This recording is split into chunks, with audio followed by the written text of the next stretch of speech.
Whoops. It went well, other than my computer shut down in the middle of my answering a Okay. question. Did Conlon come over here? Yeah, I'll let him in now. Okay, because he left.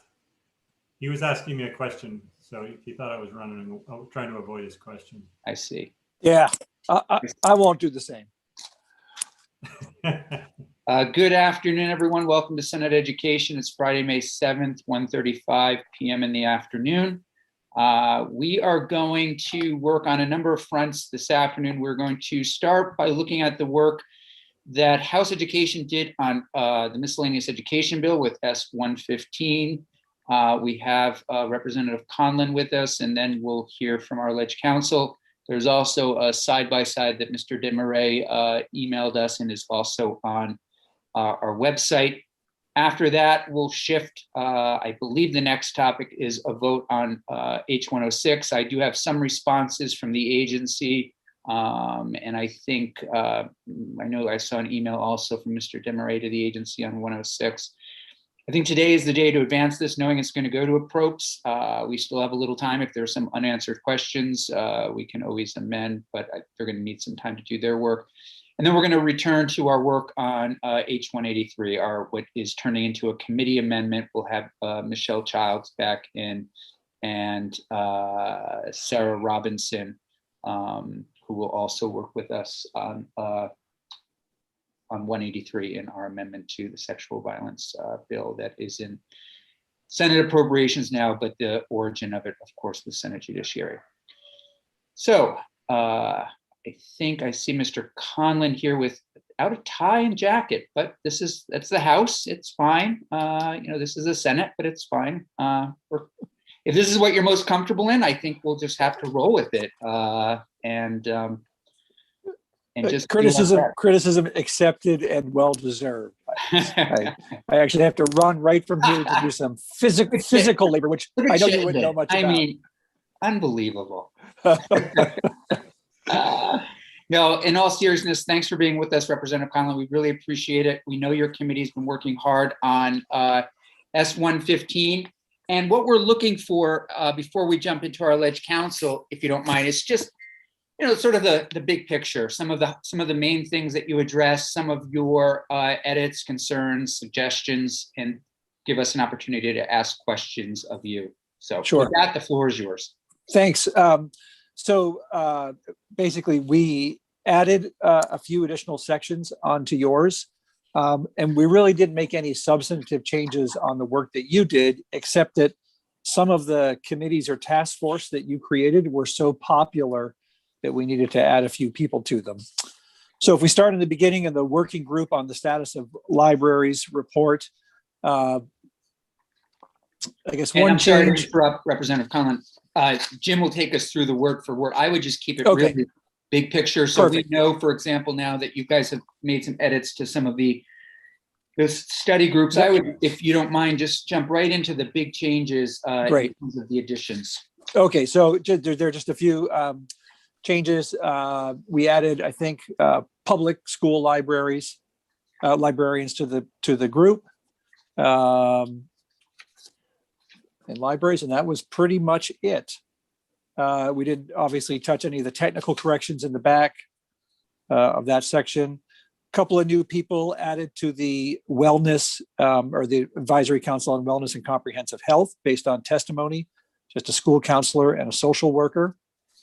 Under menstrual products, after receiving some testimony, rather than make it sort of bathrooms by grade range, we made it to bathrooms by age range.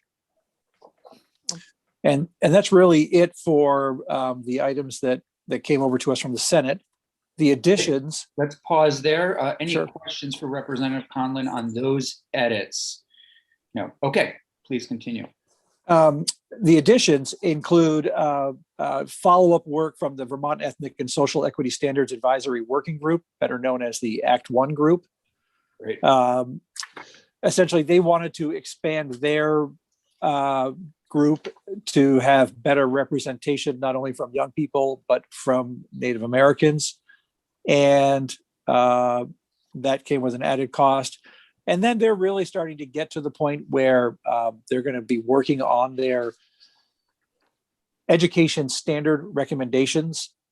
And they are concerned that the expertise that they need to do that work may not be available from the AOE. The AOE has presented to them sort of the resources available, but I think largely due to COVID, they haven't really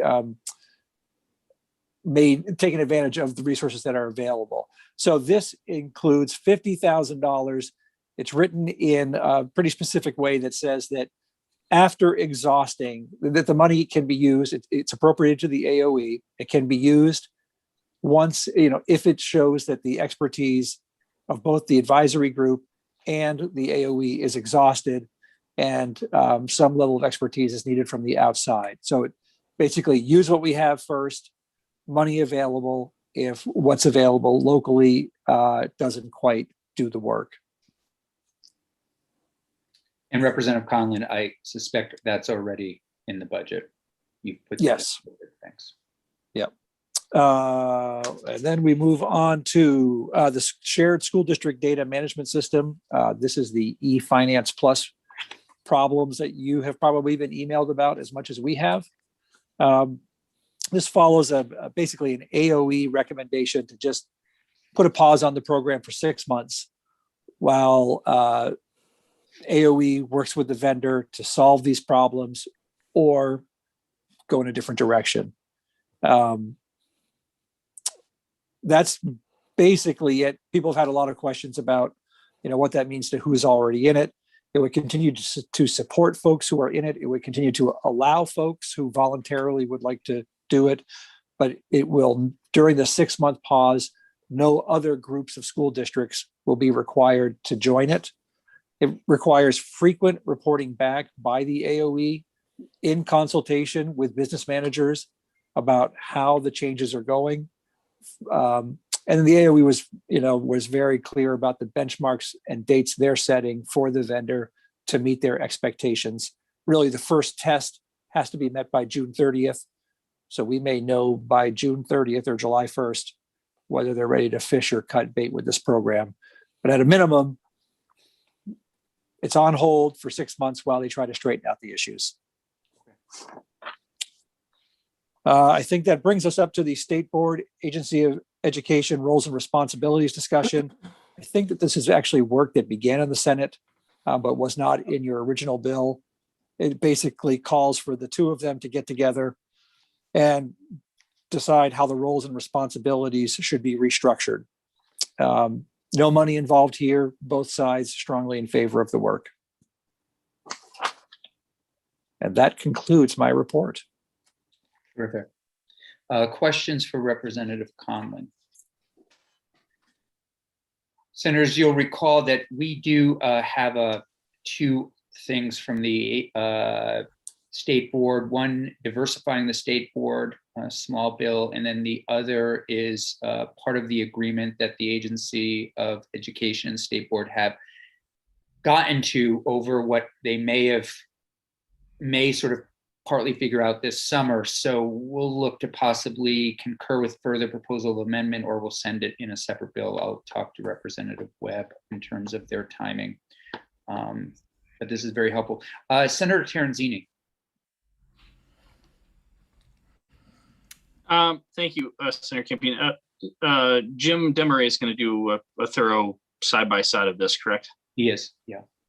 Can someone just refresh my memory how in this bill that started with the library, obviously it happened with us in the Senate, but how did the menstrual products again end up in this bill? Does anyone recall? Yeah, because I am just having no, it's a great question. We worked on this a long time ago.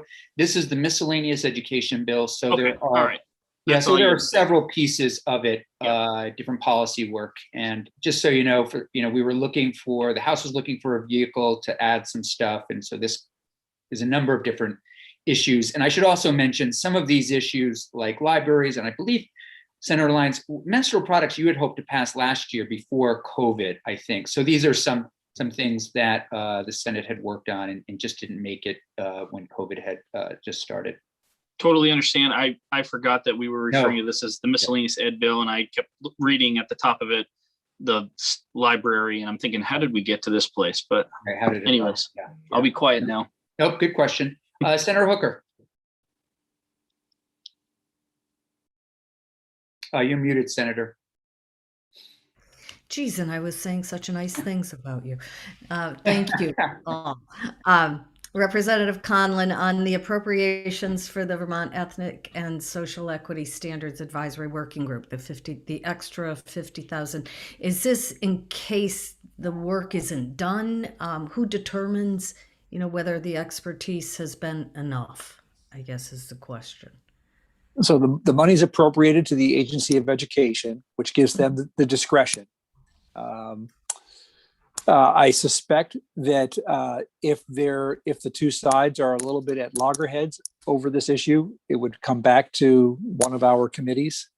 But for the time being, it's at the discretion of the Agency of Education. Okay. All right. Thank you. Okay, Senator Perksworth.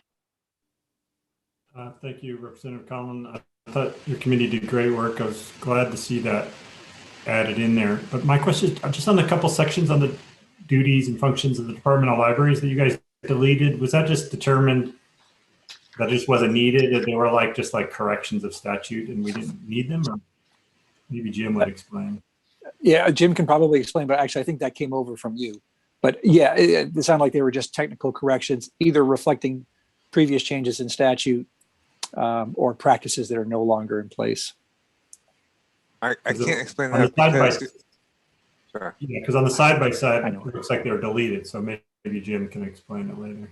I was to say I can't explain that because it wasn't my work; it was Tucker's work. Oh, right. Right. Okay. Yeah, I'm hoping Tucker was going to be here, but Yeah, no, we do have a call into Tucker. He cannot be here, but we will return to this on Monday. Thank you for that.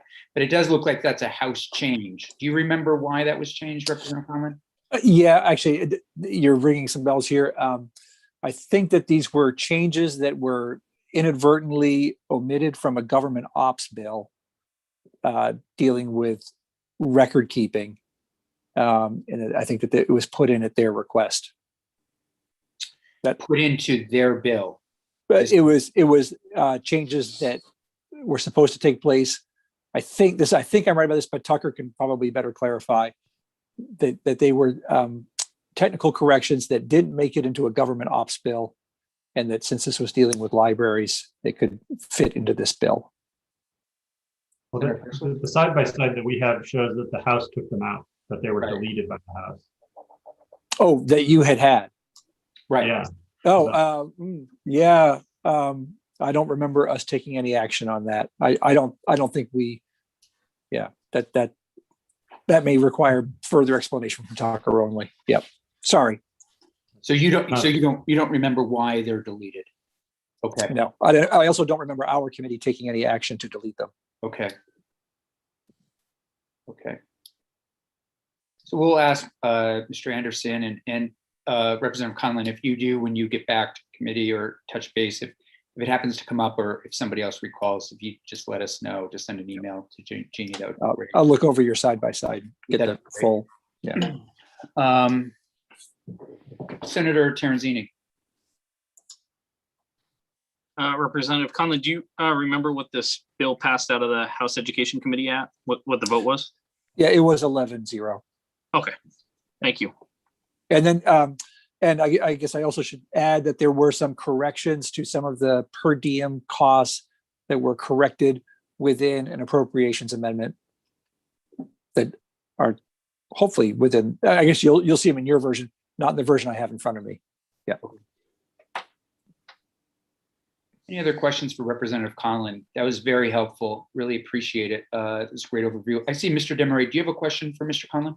I do actually. Rep. Conlon, you mentioned in your overview a change in the library's membership, public librarians. I just wanted to bring up that section if I could, because I didn't see that change, but I realized there's another change I missed to highlight. So if I could just bring that up for a moment, just to clarify, that would be helpful. So here is the language in the side by side. And I see I have highlighted it here on screen view. It's not in your version posted. But I didn't see a change on 5 here. So 4 says 3 reps of public libraries appointed by the state librarian on both versions. And then 5 says on the Senate version, 2 reps of public school libraries appointed by the Secretary of Education.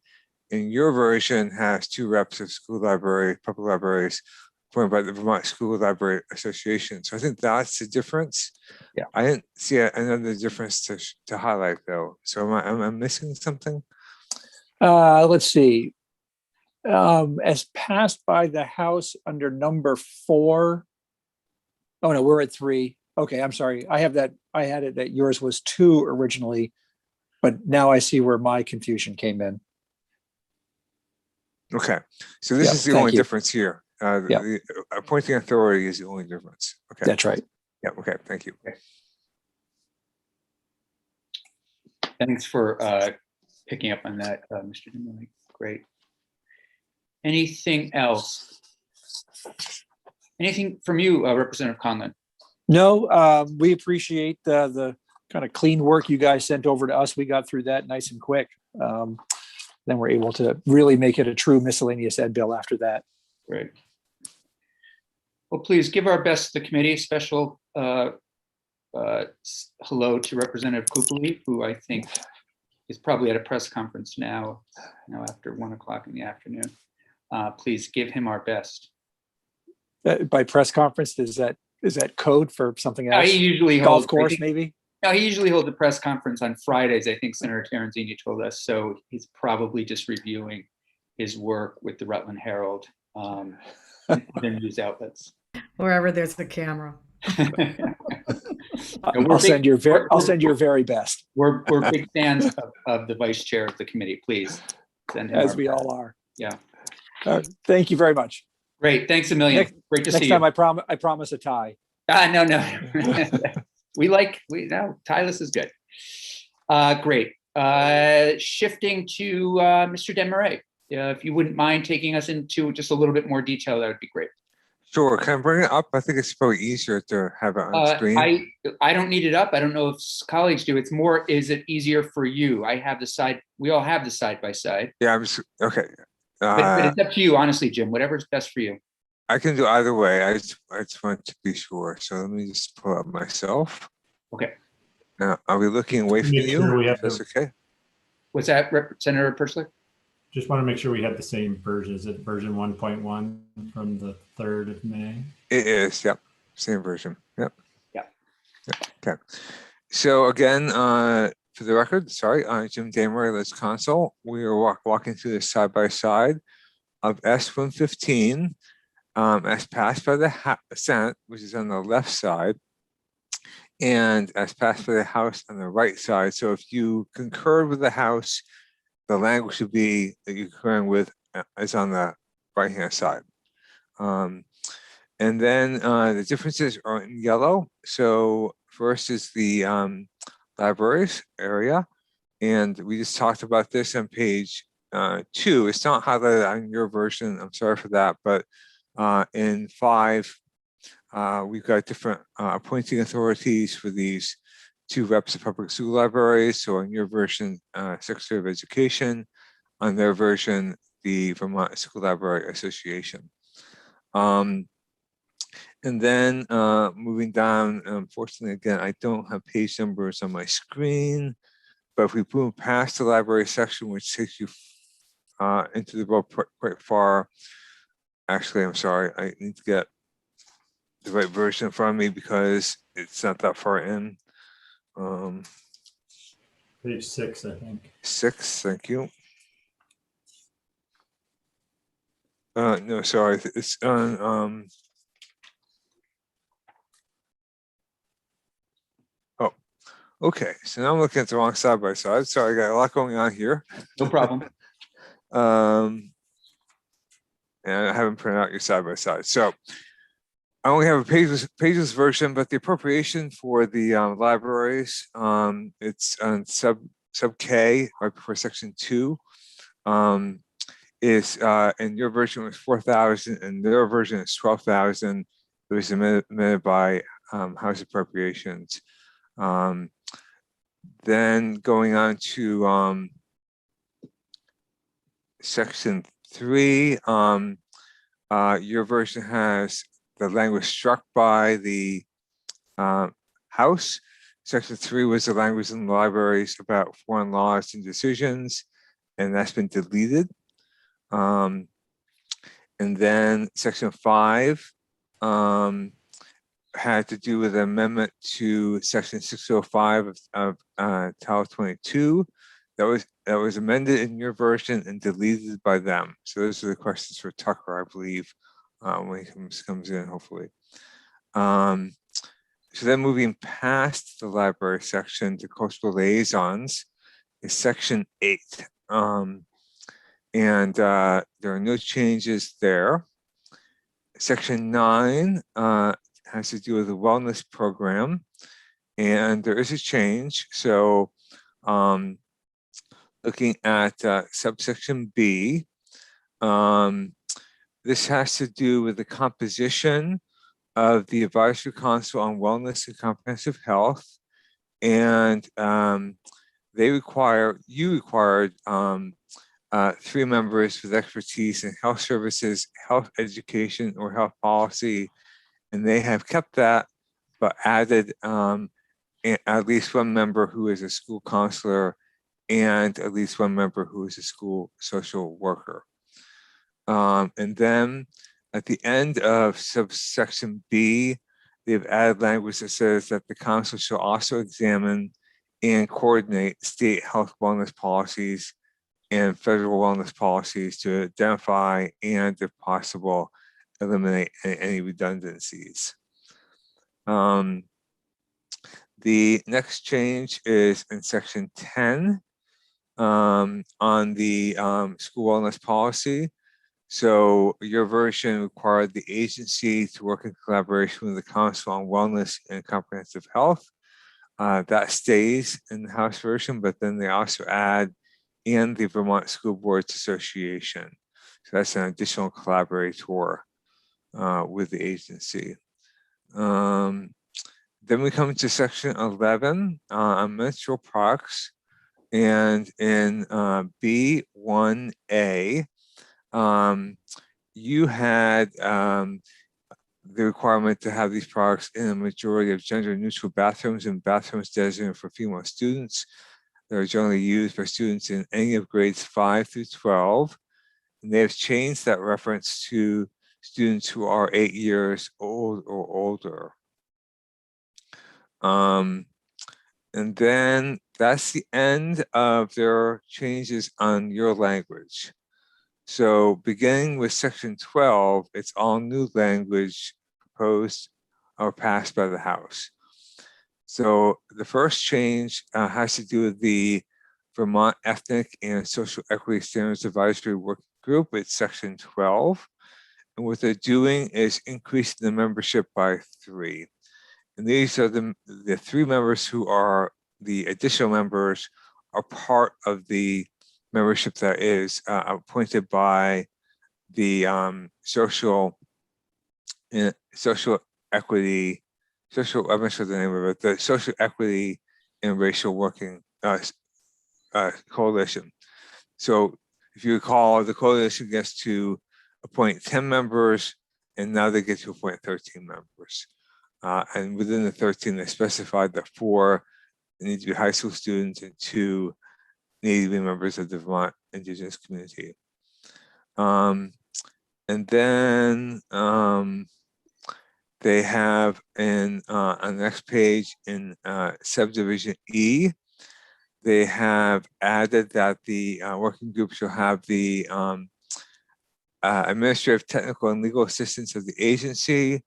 So kind of a broader scope of responsibility for the agency. And then the agency is if the agency is unable to provide the working group with adequate support to assist it with developing recommendations for updating standards, then the agency, in collaboration with the working group, is authorized to retain a contractor with experience in this area. So first for a call for this support is the agency. If the agency can't support it, then it's has authority to hire a consultant. And then the timeframes have been pushed out for the work of the working group. So the recommendation to the State Board of Education was due on June 30 of this year. Now it's been pushed out to the end of this year. And likewise, the report of the working group back to you has been pushed out 6 months as well. So pushing out dates by 6 months basically here. And then section 13 increases the appropriation for per diem and reimbursement to cover those 3 additional members of the working group. And that's where the $3,700 appropriation is for from the general fund in fiscal 2022. And then there's a $50,000 appropriation from the general fund in fiscal year 22 for the cost of the contractor if used, and then unused portions will be reverted back to the general fund. Section 14 deals with the shared school district data management system. First there's a findings and purpose section, which is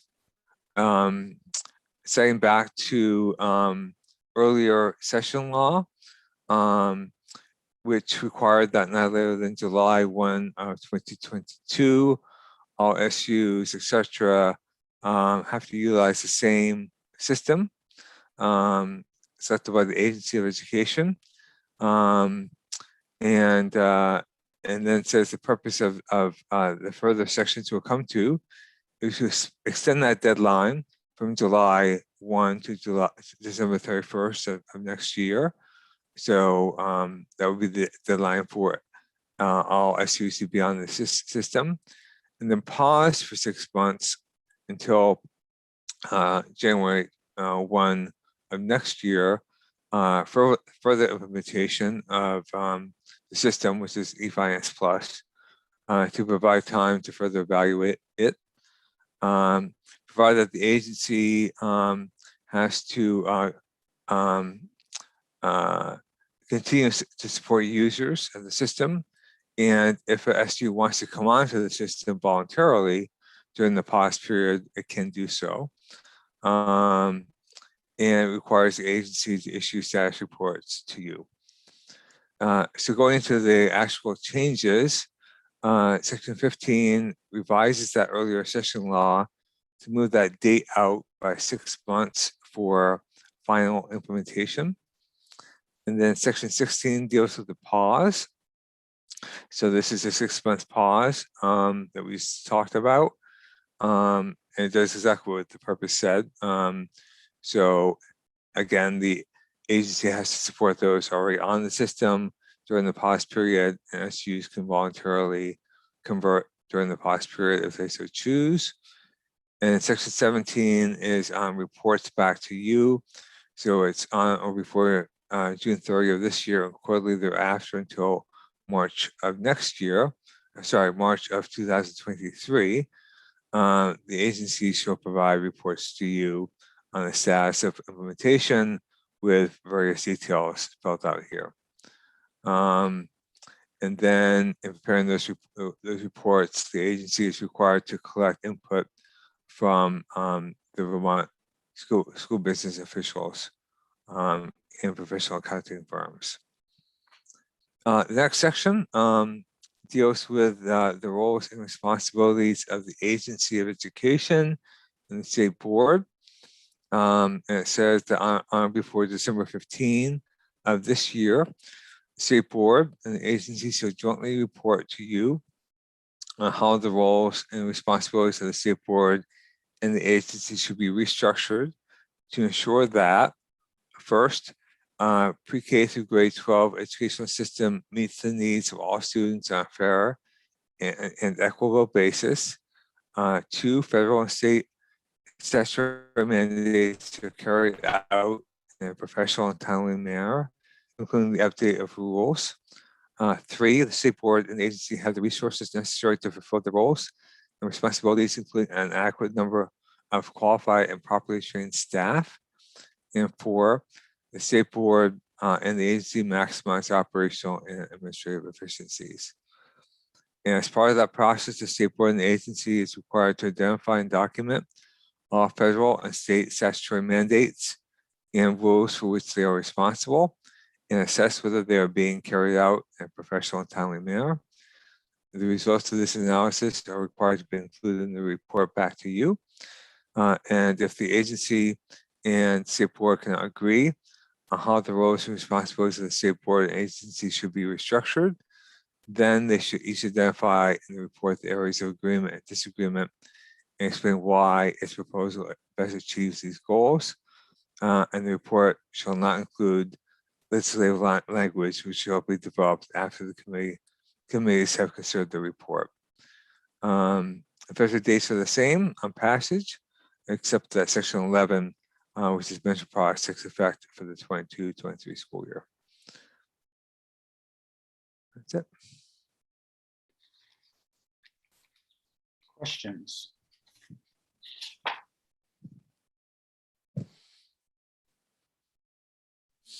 I'm Senator just thinking, yeah, Yeah. I'm sorry, I just started problem. talking. Oh, no. I'm just thinking that that last section is quite broad in interpretation for both the board and the agency. And are they going to enumerate all of the federal requirements and then identify how they're meeting, how they're under resourced or resourced? I'm just trying to, it's a pretty big deal. Yeah, That's all I'm saying is it's a pretty big deal. And so I can see a number of ways that this could be addressed. And it could be fairly expansive. So do you know what testimony? I should have asked Rep. Conlon this question, but was there extensive testimony on this, or was it something that the committee felt they needed to ask and understand? Well, this comes out of all the work that was done last year on S166, Oh. which is structuring all the responsibilities of not all, but a very broad restructuring of roles and responsibilities. So there's a lot of background in that. All I can say on this section was I was asked to draft it, and I believe both the agency and the state board came in support of this language. we can have the state board and the agency in on Tuesday. Yeah, no, if this is something that fits with their work plan, I think it's great, but it's a huge amount of work. Yeah. Okay. Senator Purcell. Yeah, thank you. I was just going to say that I think this is basically what they did last year. And then we thought there was an agreement. Remember at the beginning of this term, they came in and said, well, at least the chair of the Board of Education said, oh, we had an agreement, but then we found out that that was a point in time that they agreed. So I think this is like, okay, go back and create that list again. Because last year in this committee, we had them go back and forth till we got to a list of who would do which things. So I think they're not going to like go through these things like all the federal state mandates and what needs to change. It's just kind of who's responsible for it. How can the roles and responsibilities be delineated to ensure that they're working on them? But I get Senator Lyons' point. If you read the language that they have to ensure that, then that could be a lot more. That would be a lot more work than just delineating roles and responsibilities. So maybe that could be structured differently. I also just wanted to let the committee know that last year or the year before, we spent many days of testimony on this shared finance database computer system issue that's being delayed. We delayed it, the implementation a year, and there was a pretty wide, disparate view of the system. There were some business managers from schools that came in and said, get rid of the whole thing. It's a disaster. It's horrible. We had others says like, it works fine. We like it. And the Agency of Education came in that it's really essential that we have it. So just an FYI on that, I guess. Okay. What did you, a couple years ago, that's when it passed. So it's been in effect, The computer system? the computer system stuff. It was actually passed before my time. When I came in, it was people complaining about it, that there was a deadline where all schools had to adopt it by like 2019. And they came in and said, please don't make us adopt it. We hate it. And get rid of the legislation. But we said, we're not going to get rid of it. We're just going to give you more time. We had the contractor in, we had Agency of Ed in saying, oh, we're going to make changes. So this seems like some of the problems are continuing, and we're giving them yet another 6 months to try to figure it out. Like, are they going to fix the problem or not? So I've heard, No, go ahead. I've heard from a couple of our business managers and some of our school districts who were saying, do it or don't do it, but please hurry up and do it. They just, they're getting very frustrated with the process. Jeannie, are you there, Jeannie? I certainly am, Senator. Great. Would you invite AOE and the state board in on Monday to respond to these changes in 115? How about Tuesday? I'm sorry, Tuesday. And also, I think we should, well, you and I can meet afterwards, but it sounds like we should have at least a couple of the V's in, so we can talk about that. Okay. Anybody else that committee members want to hear from on this? Or Jim, any recommendations? Sounds like if we have the agency and we're going to have Tucker Anderson on libraries, the state board, and maybe a couple of the V's. Anybody else? Well, when you say a couple of the B's, I think the most important B here is FASBO. Yeah. Anybody else? I don't think so, but yeah. I'm not sure. Senator Hooker. I'd just be curious to know, maybe Senator Perchlik can speak to this. What were some of the objections to the system, the shared management system? Because the only emails I've had were to not force the districts to use it. So I'm not sure. I mean, Senator Lyons has said, one way or the other, but make a decision. But, what were the objections? And I don't know if we need to hear from some of those or if you can address that. Sorry. Senator Perchlik. Go ahead. Yeah, and maybe Jim has more information, but basically it was just that they didn't want to do it. They didn't like it. They didn't work for them. And I think it really depended on, from school district to school district and business manager to business manager, what program that they had to transition from, and whether their old database was meshing well with the new one. Some of them had a lot of problems. Some of them said it's okay. One of the things, like, we don't have a uniform chart of accounts statewide, and that was part of the goal here.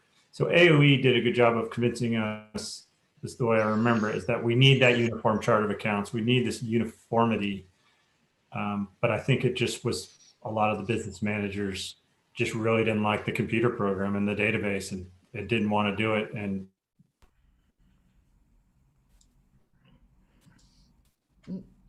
I think Senator Perchlik is frozen.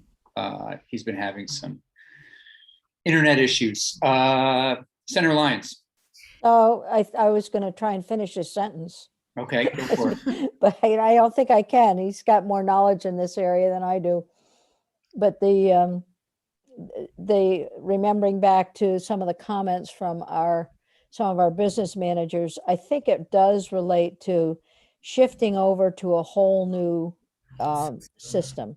Mhm. And that's really hard for, in the middle of doing everything else. And do we have an idea of what percentage of the districts have shifted? No, mean- good question. Huh? Uh-oh. Senator Perchlik disappeared. Senator Perch. Yeah. We can find that out on Tuesday, I bet, when we talk to VASBO. Okay. Thanks. Jim, do you want to add something? Yeah, it's just there was a audit management letter. So I'll forward it to you. I'll forward it to Jean to forward it to you, if it's okay, which outlines the issues with the system. So it's basically reporting back to management what the issues were on the system.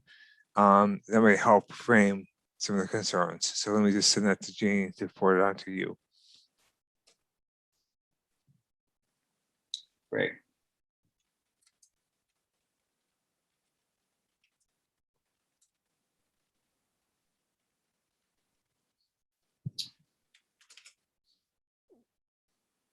Okay, anything else at this point?